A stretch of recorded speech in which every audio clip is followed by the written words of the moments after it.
Salut à tous, c'est Linux, on se retrouve sur Rap Foot pour une toute nouvelle vidéo concernant le mercato du PSG. Dans cette vidéo, on va détailler les dernières rumeurs, les dernières infos, les derniers potins du jour. Et petite parenthèse, restez jusqu'à la fin de la vidéo pour ceux qui ont participé au concours concernant le maillot pré-match du PSG, le bleu magnifique. Regardez, moi j'ai pris le maillot. Je vous ai pris aussi le pré-match bleu du PSG de cette année. Et pour tous ceux qui ont participé, ça se passera à la fin avec un tirage au sort via une appli pour éviter toute triche. On fait les choses bien ici, la chaîne est toute nouvelle. On essaye de vous donner satisfaction et aussi vous remercier via des jeux concours. N'hésitez pas à suivre la chaîne, il y aura d'autres jeux concours bien entendu, notamment à la rentrée dès septembre où je ferai gagner des places au Parc des Princes tout simplement. Petit avant-goût du concours.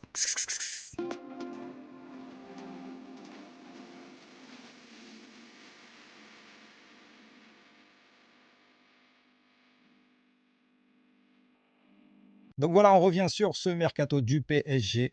Assez garni aujourd'hui, beaucoup d'infos, beaucoup de rumeurs, on va détailler tout ça tout de suite. Donc on apprend aujourd'hui que le Bayern est bel et bien sur Bradley Barcola. Ils veulent vraiment pas lâcher l'affaire, malgré les réticences du PSG. Mais je pense que si le Bayern insiste autant, c'est que le PSG n'a pas fermé la porte. Donc méfions-nous d'un possible départ de Bradley Barcola. Malgré qu'il ait tout à gagner à rester à Paris. Peut-être se dit-il qu'il a déjà tout gagné avec le PSG et qu'on fera pas mieux que cette saison qui est tout simplement incroyable, faut le dire. Ça va être difficile de faire mieux, surtout si on continue à gagner des titres. Mais bon, en tout cas, le Bayern est revenu à la charge avec toujours pas d'offre officielle, mais on parle quand même d'un début de conversation à hauteur de 100 millions. Eh bien, j'ai envie de dire au Bayern qu'ils vont avoir vraiment du mal à déloger Barcola du PSG. Néanmoins, le Bayern a des arguments. Ils peuvent potentiellement le payer mieux qu'à Paris. C'est bien pour cela qu'à mon avis, le PSG a voulu anticiper et proposer ou du moins traiter une future prolongation. Barcola est parmi les joueurs dont le PSG souhaite renforcer le contrat. On l'a vu récemment, il y a eu des pourparlers. Un deuxième argument que le Bayern peut avoir, c'est lui proposer entre guillemets une place de titulaire, avec probablement des départs de Gnabry, Coman, enfin toute l'équipe vieillissante de ce côté. Ils veulent, je pense, rajeunir leur effectif. Donc Barcola, avec potentiellement une place de titulaire sur l'aile gauche du Bayern, il peut réfléchir du moins.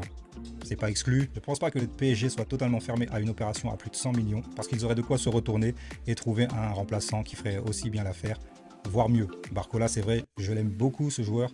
Par contre, niveau finition, on est loin du top 10 européen, clairement. Donc, est-ce qu'il ne serait pas temps de peser le pour et le contre concernant ces approches du Bayern? Est-ce que ça serait un bon timing pour qu'il parte?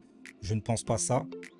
Au bout de 2 ans, quand même. Mais bon, quoi qu'il en soit, affaire à suivre sur ce domaine-là. Parlons désormais de notre petite pépite, Seny Mayulu. Le PSG est en passe de lui proposer une prolongation de contrat. Son contrat actuellement arrivera à expiration en 2027. Je pense qu'il est temps de prendre les devants, effectivement, pour le prolonger et le ramener en 2029 à minima. On le voit ces derniers matchs, il commence vraiment à gratter du temps de jeu. Luis Enrique lui fait totalement confiance dans la rotation. À ceux qui pensent que Mayulu va être prêté pour s'aguerrir ou quoi que ce soit, pas du tout. Il va rester dans la rotation de cet effectif actuel. Mayulu est en train de prendre du temps de jeu, de progresser surtout. Je me rappelle de ses débuts en Coupe de France où il avait mis un but et que Enrique était tout fou de le voir marquer. Ça m'étonnerait sincèrement que Luis Enrique donne son aval pour qu'il parte du PSG et surtout aussi rapidement. C'est un joueur à développer, c'est un joueur qui rentre dans notre rotation et c'est surtout un Titi qui performe, un Titi avec beaucoup de maturité, un Titi qui a pris le temps de s'imposer, du moins dans la rotation. Il n'est pas parti comme certains autres joueurs. Vous le savez déjà, je ne vais pas citer les noms, mais les petits jeunes qui ont fui en Allemagne, etc. On voit ce qu'ils sont devenus et leur carrière a vraiment du mal à décoller. Donc, prendre son temps. Seny Mayulu sait dans quelle équipe il est. Il n'est pas prétentieux à demander plus que ce qu'il n'a déjà actuellement. En tout cas, voilà, Seny Mayulu est en passe de prolonger son contrat et c'est une bonne nouvelle pour nous. On passe désormais à la future officialisation d'Ilya Zabarny. On devra enfin avoir une date officielle qui se déroulerait entre le 27 juin et le 3 juillet. Grand max pour la signature d'Ilya Zabarny. Sachez une chose, ça va se faire. Ce n'est juste une question de temps. Ilya Zabarny sera bien parisien, je le reconfirme une fois de plus. Logiquement avant le 3 juillet, car il y a une fenêtre de tir entre le 27 juin et le 3 juillet pour une réinscription de certains joueurs avant les huitièmes de finale, avant les phases à élimination directe. Les équipes pourront inscrire de nouveaux joueurs, notamment ceux achetés lors de ce mercato. On ferme la fenêtre Zabarny et on va parler de la rumeur Aurélien Tchouaméni. Donc je vais vous dire sans spoiler directement, je ne suis pas pour cette piste. Le Real est vendeur, effectivement ça c'est une certitude. Le Real en demanderait 70 millions pour Aurélien Tchouaméni. C'est un joueur qui a tellement été baladé par Ancelotti cette année et l'année dernière, j'ai envie de dire. Je pense sincèrement que Tchouaméni a perdu de sa magie et que son prime est limite passé. Pour moi le PSG ne devrait absolument pas se positionner sur ce joueur. Il est pourtant jeune et il rentrerait aisément dans la vision que le PSG essaie de mettre en place. Il a seulement 25 ans. Son contrat se termine en 2028, donc 3 ans de contrat. Dites-moi vous ce que vous en pensez, mais Tchouaméni, je ne le rentre pas dans la rotation. C'est peut-être le fait que ça fait très longtemps qu'on ne le voit plus milieu de terrain, donc je me dis, je reste pas sur une bonne image de lui, disons. Il a déjà fait des top matchs, mais j'ai plus en tête des mauvais matchs. Mais voilà, en tout cas, j'en fais vraiment pas une priorité. Je suis pas très hypé par Tchouaméni, sincèrement. On parle quand même d'un retour en Ligue 1, voire même d'un retour à Monaco. Et le PSG, il y a certaines rumeurs qui l'envoient à Paris. Je tenais à en parler parce qu'on en parle actuellement. Donc voilà.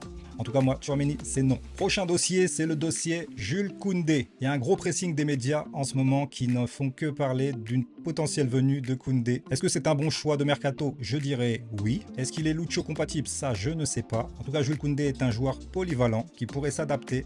Mais est-ce qu'il se contenterait d'un poste de doublure? Ça, je ne pense pas. C'est là le problème. Parce que Jules Koundé, aux yeux du Barça du moins, c'est 100 millions.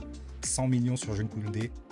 Il a une valeur de 65 actuellement, avec un contrat qui expire en 2027. Donc à 100 millions, je dis non. À 60, je dis oui. Pour rentrer dans la rotation, notamment avec Achraf Hakimi au poste de latéral droit, sincèrement, c'est une très très bonne doublure qu'on peut aller chercher à Barcelone, qui a vraiment besoin de financiers, besoin de finances actuellement, parce qu'ils veulent boucler le dossier Nico Williams, vous le savez. Et ce club n'a pas un rond. Donc ils seront obligés de dégraisser, que ça soit du De Jong, du Koundé, voire même du Aroro, avec un échange Léao, j'ai entendu. Ils sont vraiment en mode MacGyver à trouver des solutions, mais sans devoir forcément payer. Ils sont plutôt dans l'échange actuellement. Le Barça, c'est la Hesse, clairement. Qu'est-ce que vous pensez de Jules Koundé? C'est une bonne piste pour moi à explorer. Il peut jouer aussi dans l'axe, vous l'avez bien entendu. Donc avoir une rotation avec Marquinhos, Pacho, Koundé, Zabarni, sans oublier bien entendu Beraldo, Lucas Hernandez, qu'il faudrait bien entendu faire partie en cas de recrue de ce niveau. Donc voilà, Jules Koundé à 60-65, je dis oui. À 100, je dis absolument non. Et petite parenthèse en parlant de Pacho, regardez, c'est tout simplement incroyable. 2022, il valait 2 millions d'euros. 2 millions.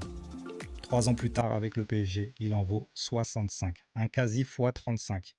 C'est mieux qu'au casino. Luis Campos a mis une piécette et a doublé son gain. Ils mettent 65, mais d'après Transfermarkt, c'est plutôt du 80-85. Ce joueur est absolument indispensable à Paris. Il a eu une soi-disant approche du Real. Ils ont sondé son entourage.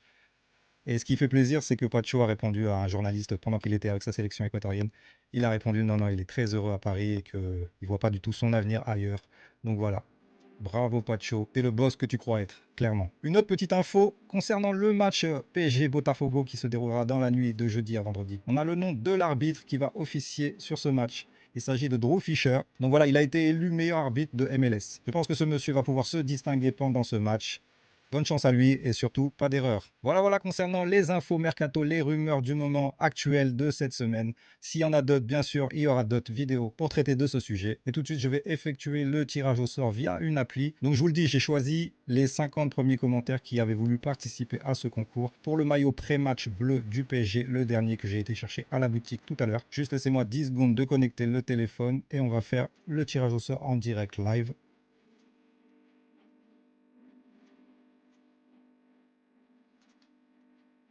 Voilà, c'est bon, j'ai réussi à connecter au téléphone pour le tirage au sort. Je voulais juste vous montrer que j'ai mis les prénoms, enfin les pseudos de chaque compte qui ont participé. Du moins, j'ai pris les 50 premiers pour que, regardez, chance de gagner, vous avez chacun 2% comme ça. Il n'y aura pas de... Ça sert à rien de faire des tirages au sort avec 10 000 personnes. Voilà. Donc, on va voir tout ce qui se passe. Je vous fais défiler tout ça.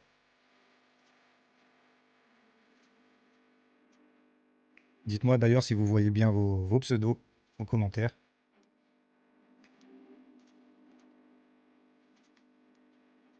Voilà, je fais lentement, comme ça, vous voyez. Dites-moi si vous voyez vos pseudos en commentaire et on va commencer. Ça va aller assez rapidement. C'est une appli. Je rentre tout simplement les pseudos et je fais tourner aléatoirement et ça tombe sur quelqu'un. On va procéder comme ça pour les concours. Ça sera beaucoup plus simple.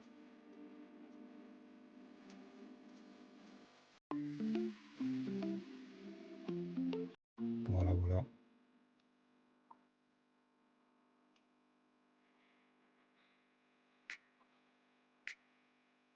Donc je fais vraiment lentement. Si vous voulez avancer, ça ira beaucoup plus vite. Mais sinon, soyez patient et merci. Voilà, c'est bientôt la fin de toute façon.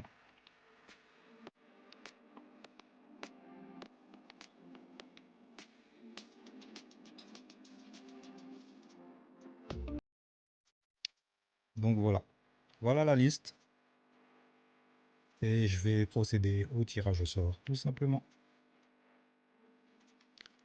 Donc là, en stream, c'est vrai que ça bug. Mais bon, on va lancer ça. Allez, c'est bon, vous avez vu votre prénom, votre pseudo, c'est parti. Au hasard.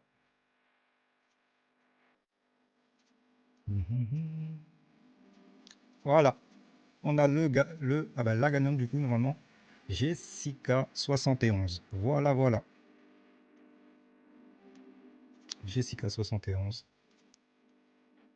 On va retirer ça. Voilà à toi. Donc, si tu vois cette vidéo, je t'invite tout simplement à me contacter sur mon Instagram. Ça ira plus vite pour prendre contact et je prendrai tes coordonnées et je t'enverrai ça directement chez toi, où que tu sois. N'hésitez pas pour ceux qui veulent papoter, bien entendu. Vous pouvez aussi m'ajouter sur Instagram, Linux officiel. En tout cas, sachez que je réponds bien entendu à tout le monde. Voilà pour cette toute nouvelle vidéo Mercato. Je vous donne bien entendu rendez-vous à la prochaine vidéo en espérant enfin les officialisations et des rumeurs bien plus concrètes que celle-ci du jour. Je vous dis à la prochaine sur App Foot, c'était Linux.